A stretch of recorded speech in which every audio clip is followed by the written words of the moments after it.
John Michael, I'm sorry, you've been evicted from the Big Brother Canada manor. Please get your things and say your goodbyes. There were a lot of tears in the Big Brother Canada house last night after John Michael was sent packing in a unanimous vote.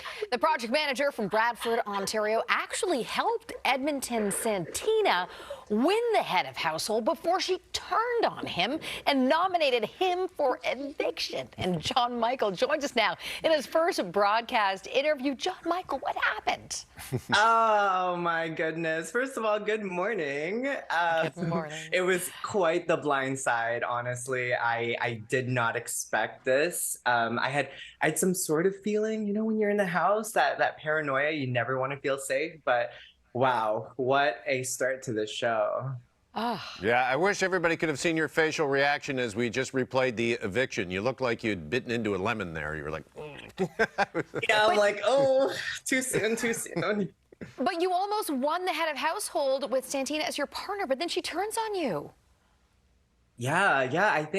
I honestly think that there were people in her ear. I really, really wanted to work with her. Like, I was campaigning to let her know, like, listen, you're gonna look back at this. You're gonna see that I wanted to work with you. Please keep me in this house. But she felt that her hands were tied. And at that point, I think, like, okay, I really tried to work the numbers, and my goodness, it was real fun. Honestly, it was real fun.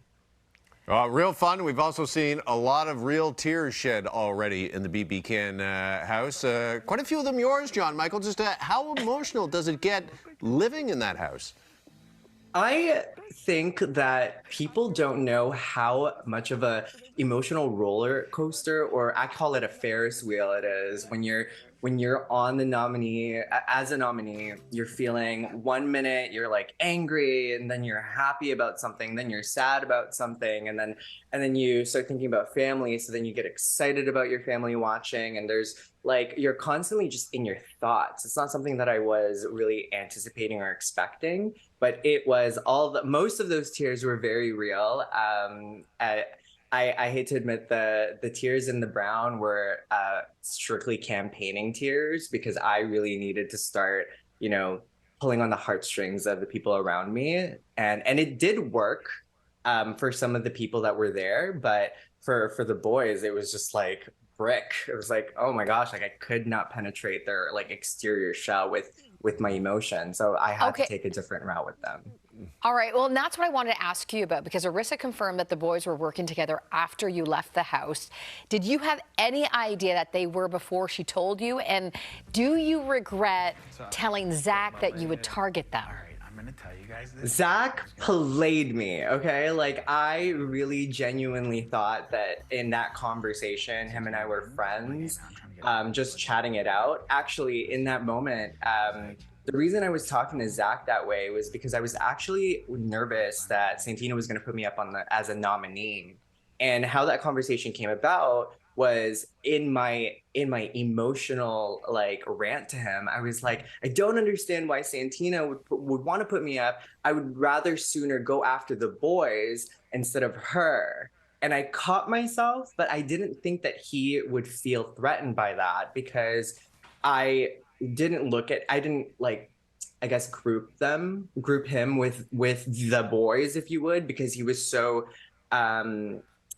friendly with me. So it obviously translated differently. And the moment that happened, he started looking at me differently. So I started thinking, I think there is something going on here, because he's so triggered by this. And yeah, I think that's when the fear really started creeping in. Like, I won't lie, like, the boys were scurrying like little roaches after I said that. I'm like, wow, it's really impactful to say something like that in this house. Okay, so that is the game within the house. But now, John Michael, since you were outside the house, we are going to bring back a T.M.S. tradition, play a little game with the Big Brother Canada evictee that we call T.M.S. ripped from the headlines. So we are going to give you a possible headline from this past week. You need to guess whether it's true or not, okay? Okay. Yeah, all right, here we go. First headline. A topless protester interrupts Avril Lavigne at the Juno Awards. Is that true or is that false? Honestly, let's say that's ridiculous. Let's say true. You're right. It happened. It happened. Not All that. right. Not that. Next. I need to look that up now. Okay, we'll look this up too, possibly. Brendan Fraser becomes the first Canadian to win the Oscar for Best Actor. True or false? The first Canadian? I'm going to say false. We have some really good Canadian actors. Right? We sure do. Believe it or not, though. But it's true. Yes. All right. And Congratulations. finally, we want to ask you this. Drake, did he release his first country album this week, John Michael? True or false? Oh, that's easy. False. There's no way that Drizzy would do that. You are right. He did not release his first country album this week. Well, congratulations on this week. You know, you made your family, your friends proud. Thank you for joining us. Of course. Thank you for having me, and have a great morning.